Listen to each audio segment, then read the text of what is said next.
especially in certain areas where somebody may say yes, but they're saying it to be polite, and because they don't want to say no to your face. But that's just part of the culture, because it's a polite culture. They don't want to, they don't want to offend anybody, and then you won't hear from them again.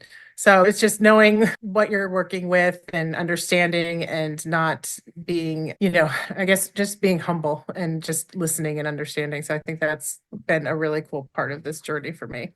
Yeah, I relate to that because I'm like, okay, let's go super fast. And when I now, since I'm covering the Mexico market, when I went there, and there's certain different types of cities, right? In the Riviera Maya is faster.